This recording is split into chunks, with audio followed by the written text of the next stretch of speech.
Hello, and welcome to another episode of Wheel of Horror, the podcast where two best friends spin a wheel once a week. It chooses the movie, and they discuss it. Today, we're talking about the 2017 film Happy Death Day, which was directed by Christopher Landon. I'm your co-host, Alec. I'm Erik, and with us is Mike Vito Hansen, also known as Vito. Welcome to the show. I'm definitely happy to be here. Heard you guys have been doing this since like Halloween in October, and it feels good to be part of it as a guest. Well, Vito, you go way back with us. I want to say, when did you move to Avon? Eighth grade.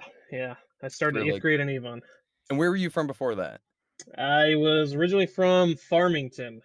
Oh, wow, that's a long ways away. No. You're in the town over. Yeah, he doesn't know it's just town over. Yeah. The mighty journey across the Farmington River. Dun, dun, dun, dun, dun.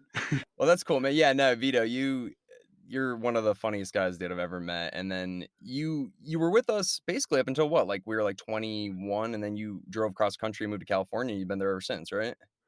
Yeah, I took that leap and abandoned all my friends and went to California. Yeah, you didn't abandon us because here we are now, man. And like I was talking to you before we kicked this off, it was great seeing you last year, right before the world shut down with the pandemic. And Vito, you're one of the nicest guys I know and remember from high school. And I just love doing this podcast because it's a great way for me to just catch up with some old buddies. And just wanted to say that as well. So welcome to the show. But yeah, let's kick it off. What'd you think of this movie, Vito? Happy Death Day. I had some mixed feelings on it, but overall I enjoyed it. One point I wanted to kind of talk about is it's classified as a horror film. I don't think that's accurate to say. To me, horror film just, really gets the fright going out of you, and I wasn't scared. I really, it's more of a slasher to me, mixed with like a youth rom-com, mixture to it. I don't think it's bad because I'm into that stuff. I like a wide variety of stuff. But as for, labeling it as a classic horror film, to me, probably not. Maybe to the younger generation, this could be one down the line, but not for my age range, would I Definitely say. not. I think it's funny though that we have you on here, Vito, because like in middle school, this would have been a perfect like Friday night go to the movies and see this in middle school. This would have been like perfect for like Hoyts, for straight all up. Yeah. You go to Chili's, get the appetizers and the Diet Coke, and then you go to the movie theater, and then you go to Borders, and then you leave. Yeah. Well, you're forgetting one thing. You got to go to was it Walgreens right there? Oh, that's before the movie. You're right. Get the snack. You got to buy that $1 box Absolutely. candy and sneak it in. The lemon heads. Unless your buddy Alec is working there, then you can get some free popcorn, and you don't have to worry about it. That's right, dude. I hooked people up: free popcorn, free soda, free movies. I did what I could. The slushy though, you'd be like, no, you don't get the slushy. Yeah. Soda only. You would be so pressured. I felt like you'd be like, oh my god, like you just panic mode. Like you'd be like sitting there sweating. Like I'm like, just fucking go, dude. You're like, all right, god damn, this isn't fun. Yeah.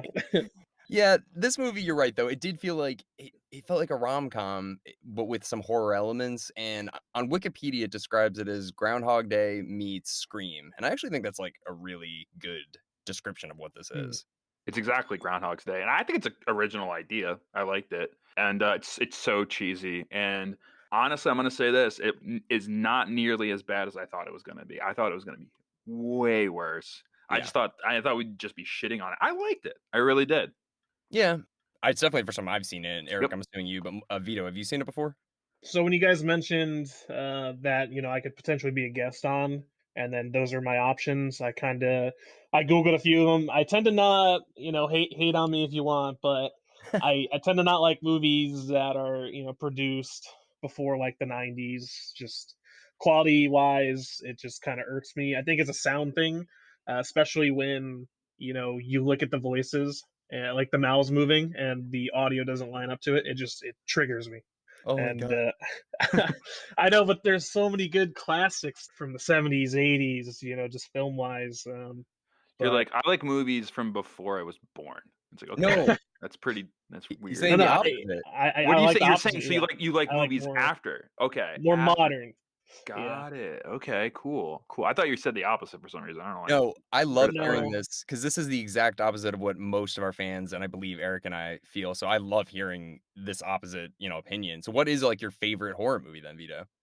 I wouldn't say I have a favorite. I do enjoy horror movies, but it's just more so I like watching them, I guess, with a woman in a sense. Like I don't just sit down with the boys and like, yo, let's watch a horror film, guys.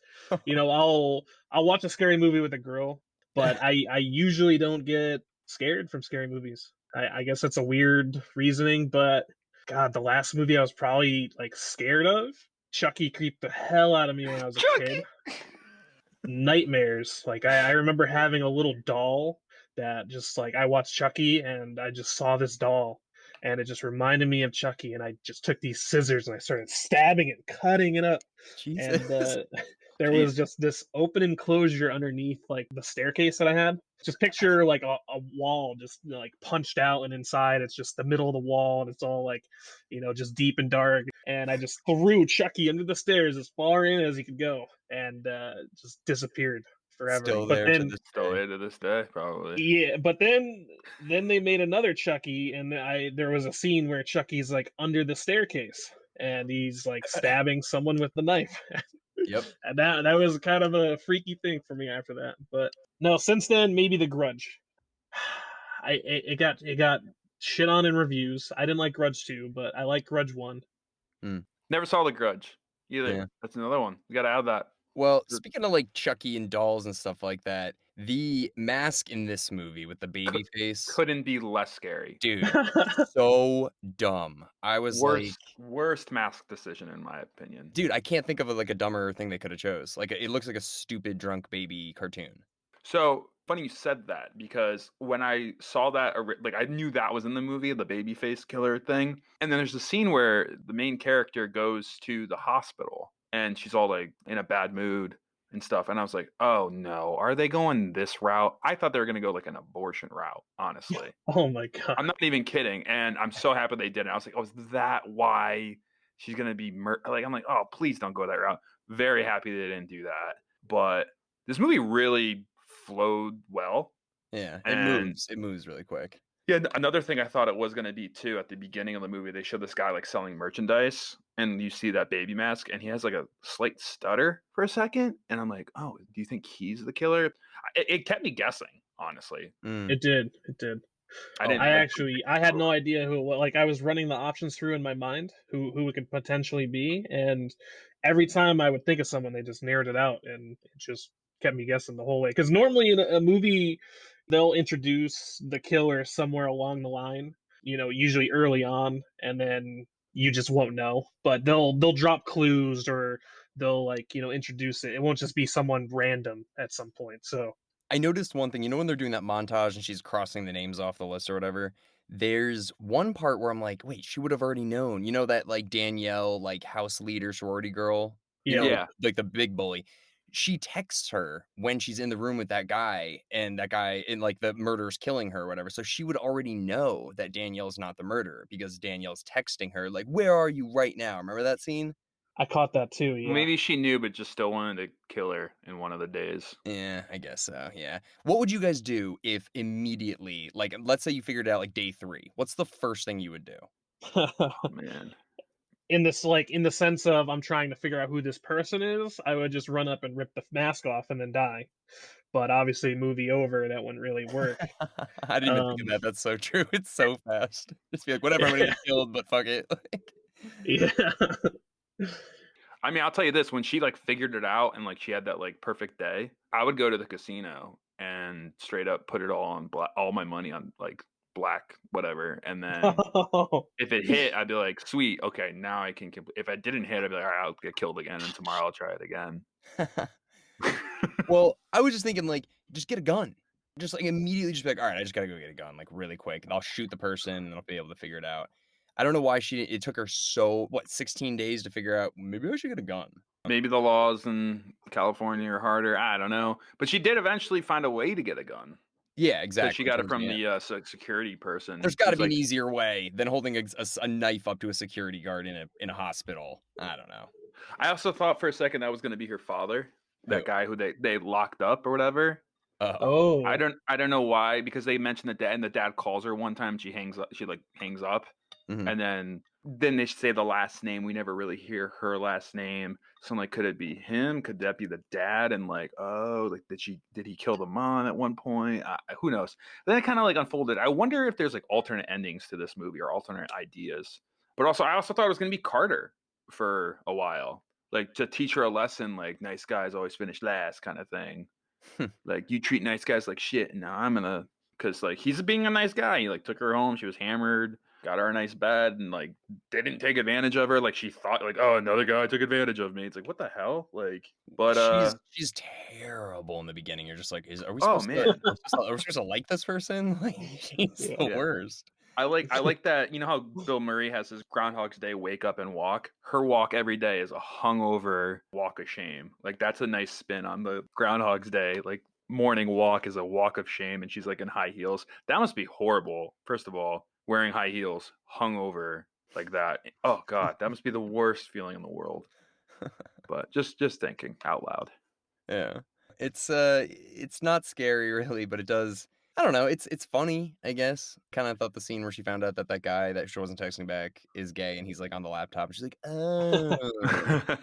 That was good. Kind of funny. She like helped him out too on that day, but that day didn't count. I know. Yeah. That whole day, like, it's like, oh, and I gotta go have lunch with my dad again. I gotta go do this again. And then it kicked off in the morning, and she like calls out the spoiler alert. That's the thing on the show. We never really clarify that we do spoilers, but we definitely spoil everything. It was her roommate who poisoned her with the cupcake. And I like that twist. It's like, I didn't make it through the night. I thought that was kind of cool. That was clever. The roommate was actually on my list of suspects that I kind of narrowed off earlier, because I mean, she was a total bitch to her roommate. I was like, oh, and this could definitely be her. But one thing that was kind of, I guess, a hint at it to me was the actress. I recognize the actress as, honestly, at first I thought it was like Emily Ratajkowski or whatever her last name is. So I was like, oh, they're putting a mainstream person as this quote side character of a roommate. They're obviously going to play a bigger role than what they are. So I thought initially that it was them because of that, assumption. But it turns out I recognize the person later from Shameless. Oh yeah, there were a couple seasons of that. So that's what put me on her at first. she works at the diner, right? Yeah, she works at the diner in Shameless, and then she gets involved with Lip for a little bit of time. Oh yeah. When I see people like that, I think they have a bigger role, especially if it's, I guess, not from before when their popularity rose. Yeah, that was like right in the middle of it too. This was like 4 years ago. So yeah, she was so nice, the roommate, that I was like, I don't think it's her, but like she's so fucking nice that I'm like, something's up with her. Something's up with her. She's going so above and beyond every day to be like the nicest roommate. I was convinced it was the redheaded doctor teacher guy. I was like, oh, he's trying to get rid of her. But totally wrong. Or his See, wife. I thought it could have been his wife. Yeah, exactly. Yeah. We don't hear her like really talk or say anything, so it's like, oh, maybe the wife wants her. That's why it keeps you. It does do a good job keeping you guessing, but even though it's a little bit of a stretch, but if you think about it, the roommate also works at that hospital where she lets that guy out. So it's like, oh, okay, oh, that aligns a bit. It's one of those. Oh, that makes sense afterwards. Kind of, like barely makes sense. But I mean, why does this magical thing happen to her? Yeah. Why did it happen? They didn't really explain that at the end. And then also, like, why does her just figuring out who did it just make it magically go away? And why does the killer, who apparently kills a lot of people, all of a sudden just up and get out of that bed and break out, want to kill her every night? Right. So this is your forte, Eric. There is a sequel to this. I have not seen it. I didn't know anything about it really. But what do you think would be a good idea to go from here? Because there's a lot of space, really. I don't know. I have no idea. Ooh, Vito, you got anything? So I was intrigued at the part 2, the sequel. I did not look at it or watch anything about it, but my girlfriend did see it, and she told me a little bit about the premise of it. I could, drop a little info if you want. I don't know. I don't want it spoiled because I might actually watch the second one. But does it go into explaining? Do you know it does. At least? It dives deeper into why this is happening, how it's happening. Okay, that's what I want to know a little more of. Yeah, so. don't spoil it. Don't spoil it because everyone listening to this just much. thinks it's the first one. That's all I know. Plus the the funny Asian guy who walks in every day in the morning. Apparently, he plays like a more prominent role in that one. Good. I was hoping he did. Yeah. I was hoping. I love that guy. I was like, that's so funny. Also, the Save the Earth girl. I want her to like have a main role. She reminds me of Anne from Arrested Development. I just every time I saw her, I was like, that's Anne. Just plain boring Anne. I don't know if you guys have seen it, but yeah, where she eats the hard-boiled eggs with the mayonnaise. Yeah. It's like that's so disgusting. It's like stuck with me for like 20 years. Yeah, I don't know, but what is the mascot of this school? Like, what is it? It's the babies, right? What- The Bayside Babies or something. That's insane. Or it was Bay Hill, which is like Bayside and No, it's Bayfield. Bayfield. Bayfield. It's like mixing two different schools together. The Bayfield Babies, I think. babies? Yeah, I Come think it was the on. Babies. I've heard worse.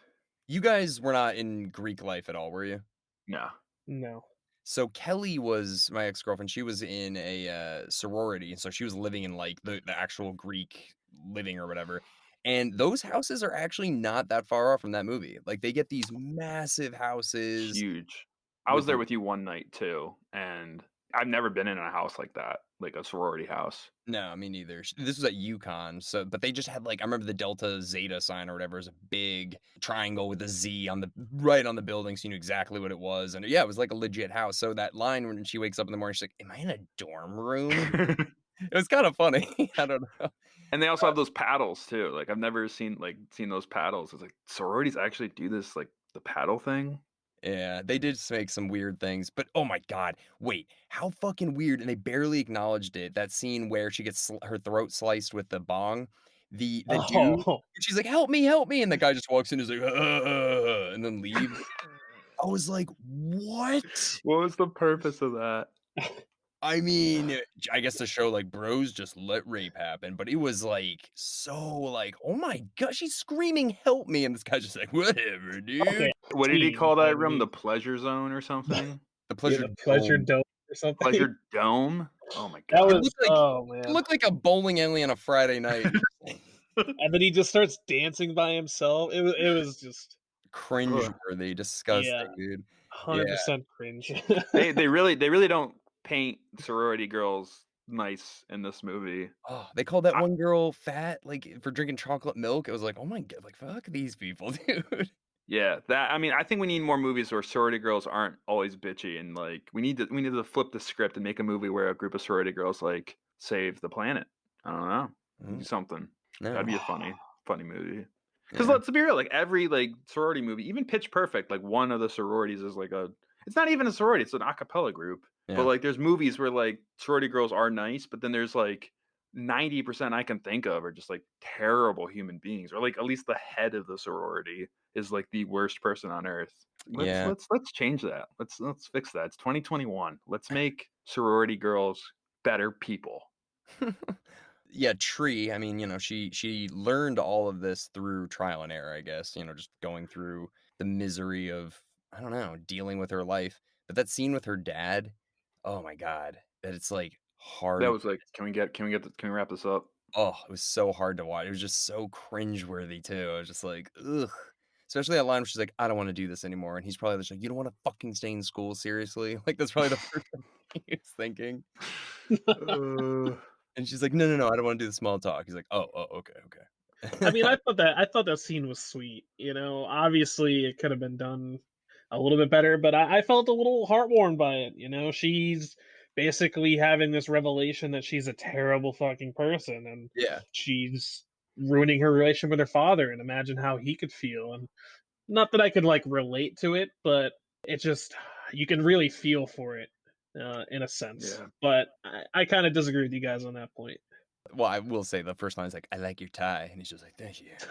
Okay, it was a little awkward at first. I'm a businessman. That's true. I mean, given that situation, how would you have felt? Like, I think it could have been accurate. It's true. Did you guys see that Palm Spring movie? I did. What'd you think of that one, Vito? I really enjoyed it. I enjoyed that one. It's like a comedy version of this, I guess, because there's murder in that one too. But it's like a guy that's stuck and he just has to keep reliving the same day, but there's a murderer that's coming after him. But it's this is definitely more horror. That's way more comedy. But I mean, it's got Andy Samberg in it. How could you? Wouldn't it be great if the killer was Bill Murray, just out of nowhere? Like he just like Pops out, he's like, somebody's coming. Somebody's coming. Whoa.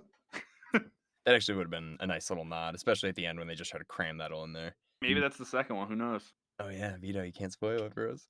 Don't spoil it, but that'd be Oh, that's what I want to see. I don't know anything else about the second one. I'm sure Bill Murray definitely wanted to get in on that. So, like, I don't know if you guys made the realization, because I was slightly confused the first time around. I thought that the killer was actually when they made the reveal that the killer was the crazy guy on the TV that escaped from his table. Like, I thought like she went in there, released him, and he was chasing her down and killing her each and every time. But it was actually the roommate that was physically doing the killing. Right. Did you guys realize that as well, or were you thinking that it was just this guy crazy escaped and started killing them? At first, I thought the same thing, Vito, and I was like, this is lazy writing if it's just this guy the whole time. Like, that would just be so... Yeah. But I was really happy, honestly, that they gave that reveal at the end. Like, that really... It made it like, okay, this is worth it. This actually kept me guessing. But I same thing at first. I was like, I hope this isn't it. I really hope. Because the lead up to that was disappointing. Yeah. I probably didn't word it very good for the viewers or the listeners, but No, I know I was stumbling a bit there. But you got me, so that makes sense. And then when he goes into the school, I think the whole relationship with the teacher too is just like, it's just so scummy and gross, and it keeps locking the door, and like every time, imagine that feeling if you hear the knock and then it's your wife and she's at the door and you've got this like young girl right in there with you. Like, there's no coming back from that. There's no coming back. But he's completely, pushing it forward too. When she's like, I'm breaking this up, and he's just like, you're not in love with me, and then just starts kissing her. You're like, you're not gonna just cruise through my class anymore. Yeah, he wants this. He wants this so bad. Like, he's loving how miserable he is. One other thing I thought too, this is like a prediction I was having while watching it. There's that scene where he gets the killer, the babyface, gets out of the car after the police pulled her over, and you see like these shoes, and it almost looked like light up shoes, white sneakers, very nice white with like a blue, and I was like, those sneakers are gonna come into play. I thought she was gonna wake up the next day and like see Carter's like those shoes and like the back or like something like that. Oh, so shoes, yeah. Yeah, I thought the shoes would give it away or something else, but I gotta say, she's pretty ballsy killing herself. She doesn't really know that she could survive that. She knows she can survive being killed, but when she hung herself, like, who knows? Maybe that would have broke the rules and she would have just died. Yeah, I agree. That was kind of interesting for her to just be like, I'll make these rules up. Maybe there's a lot of like the movie would go on and stuff would kind of change. Like at the same time, the lights would go out and that kind of went away, and then it came back at the end, and then things would kind of change throughout the movie that didn't stay true the whole time, but also she would wake up more dead every day, like more hungover than like she initially woke up hungover, and then she was stabbed and this and that, and the doctors ran x-rays and said like you have like serious tissue damage. So that was like, okay, that didn't lead to anything though. That was just kind of, they didn't emphasize it anymore. It was just like, it was exactly like what you just, sorry to cut you off, but it was just okay, It didn't really come into play as much as it should have, I guess, and it came in kind of late in the story, and it was like, I only have so many of these days where I come back left, and that was like kind of the idea, and it kind of like didn't really matter. It's like, how many days? I don't know, like 50? No, it's 12? true. It's true. Like they really should have they should have introduced it earlier and then explained like and shown her really struggling with it more. I think. Yeah, exactly. Like she hung herself that time after that, and it was like, oh, okay, then she's fine. Then it kind of went away. Yeah. No. Yeah, they're like, oh, you should be dead, and then after that, she seemed fine. Exactly, like, and there's just stuff like that where that came into play that just it didn't really like line up good with the story. It was kind of like just thrown in there. Yeah, it could have left that out. Imagine the pitch meeting for this though must have been so easy. It's like, all right, imagine Groundhog Day, but there's a killer and she has to find out the killer. Like that would just be immediately someone's like, how have we not thought of this already? Like that's a great idea. This would have been pitched so fast, but that fucking mask, dude, I'm telling you, that mask just completely does not make this movie scary. It should have been Groundhog's Day too. Like the day should have been Groundhog's Day, but they just never call it that. It was just Groundhog's Day. Like again, like her birthday's on Groundhog's Day. That would be funny. Yeah, I don't know. I was a little bit just kind of like, And then at the end, when they have that nod to 16 Candles where they're sitting eating the cupcake, actually, that really got me. The poison, that really completely tricked me. I was just like, huh, why is she back? Like, that, got to give it to him. That one really got me. Yeah, you think like after they blow out the candle, like credits are gonna roll. So what did you think when she woke up initially after eating the cupcake and blowing out the candle and waking up and it was still in the loop? What were your thoughts? This going to go on forever? At that point, I really didn't know because I was just like, shit, she figured out who the killer is. She can't kill herself. There's nowhere else for it to go, really. That's where I'm set over the sequel, I guess. Because maybe the roommate's a witch. That's the only thing I can think of. She's part of like a witch coven that chooses people. That's all I can think.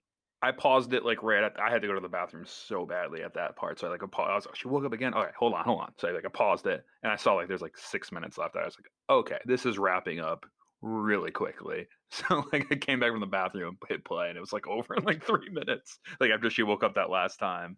The other reason I think that it might be a witch is because, when she nails her door shut and her windows and nobody gets in there and she stays in there, there's no way that her roommate could have just been like crouched up for hours and hours and she didn't see her leave or whatever. There's no way. There's no way. So I think she's a witch. I was curious how they got in that scene as well. It didn't make sense to me. No. Definitely like a spell. She blew out the candle that first time, remember? The morning. I thought that was the door. No, but she blew out the candle, right? In the first morning. I can't remember. But here's the thing. How does she get away with this? No one's going to believe her story. It's like, so I've been living in, day after day, and this woman, no one's going to believe that. And at the end, she just gets away with it. Well, yeah, she also kicks her roommate out the window at the end of the movie. And like the next scene is like cops are showing up and like she's like at a bar next scene, like, glad I got out of that pickle. And the cops are like, you can go to the bar. This is just a crime scene. It's fine. Seriously, they're not, and they're like, what happened? It's like, so guys, let me explain. I've been living this crazy like life for the past 16 days. They're like, all right, bring this girl in. The cupcake's poisoned. Oh, case solved. We know everything that happened here. She tried to kill you. You killed her. Done. Go to the bar. No one else has any, and no other characters have any recollection of this aside from her. So it's not like Carter can back her up or anyone else can back her up. It's like she just kicked this girl out the window as far as everyone's concerned. Yeah. And it's like, that girl was really nice. Like, what happened? Was it just the cupcake? That doesn't add up. No. There's nowhere near enough evidence to prove this. I don't know. Oh, last thing really too quick, Eric, is They Live. Did you notice the poster? I did notice that Carter had that They Live poster. Yeah. That was sick. That's kind of funny. We just did that one. I know. That was our last week movie, and then it was this. The other thing is, what day does this take place on? I know it's a Monday, but isn't it Monday, February 17th? She said the 17th or the 18th, but I don't think they said the month. I think this movie came out in February, so you got to guess February? I'm not positive. Okay. But yeah, I was like, damn, if we're recording this on the day that took place. Dude, that's really... Wow. It's February 17th today, so that's kind of crazy. Yeah. Are we all going to be stuck in a Groundhog Day now? Oh, no. I think it would be fun for a little while, but I don't know. The whole getting killed every day, like, that kind of seems like it'd be fucking... our mics one time failed for this, twice actually, but one of the times was Ernest Saves Christmas. And I remember, like, I really don't want to redo this one. I would rather Happy Death Day happen than do that again. Like, imagine having to record the Ernest podcast every day. Yeah, that'd be very, very terrible. What do you mean? Alec Lawless when I do the Ernest. So, Vito, if we do Happy Death Day to you, would you want to do it with us? I would be down, yes. Oh, yeah. I would love if you were like, nah, I'm done, guys. Okay, that's fine. That's fair. I mean, I enjoyed the movie. I actually watched it twice because I watched it a few weeks ago when you guys, said there's a couple movies that, we potentially want you to be on. And then I watched it again last night as a refresher. So I've seen it twice. I don't want to watch it again, but I don't think it was a bad movie. I enjoyed it. Definitely. I thought it was better than I thought it would be. And also Blumhouse, dude. Can't do no wrong. Can't do no wrong. I really like their stuff.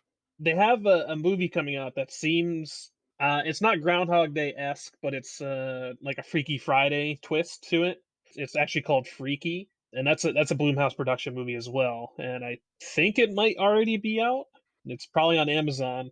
Seems like it'd be similar style to this. Basically, a killer switches bodies with a teenage girl, so it's got that comedy aspect of like this 40-year-old man in this teenager's body, and then this teenage girl. And you ever see The Hot Chick with Rob Schneider? It just made me think of Have I that. seen The Hot Chick with Rob Yeah. Schneider? Come I on. love that movie. Eric's like, I have a 4K Blu-ray DVD. So, I mean, I have that one on DVD too, actually. But I'd be down to watch that. I'd be down to watch the second one. I actually like these, I guess, teenage Let's do a rom-coms wheel and of stuff. Rob Schneider movies. That sounds. Oh my God, We'll yes. get all the fans. Hell yeah. All The right. Animal. Oh my God. Well, Vito, thank you very much, man, for jumping on. It's great to hear from you again. It was good hearing from you guys too. I actually enjoyed this. This was kind of cool, just shooting it and watching a movie and going over things that we liked, disliked. It wasn't sadly not that scary. The only part that creeped me out was the music box. But yeah, that guy. Yeah, I like that. God, it's something about just the sound effects. It's just maybe that comes into play in the sequel. I don't know. If a scene's scary, it has to have good sound to it. It's got to have the eerie build up. Yeah, it did not have a frightening score. That probably. No. Well, Eric, what do you say you spin the wheel? We shall. Is this old wheel or is this a whole new one? This is our spring-ish wheel. Oh. Spinning. Ooh, interesting. The House of the Devil. Ooh. Never saw this one. I'm gonna try to get Kevin on this, Alec. Yeah, this is gonna be a fun one to talk about. Eric, I'm begging you, look up nothing about this. I know nothing. I know nothing about this movie. I'm begging you from now until next week. Don't look up anything because I have some awesome stuff to tell you about it. So I'm gonna try to watch it tonight. Screw it. I'm gonna try. All right. Well, Vito, thank you again, and we will see everybody next week for The House of the Devil.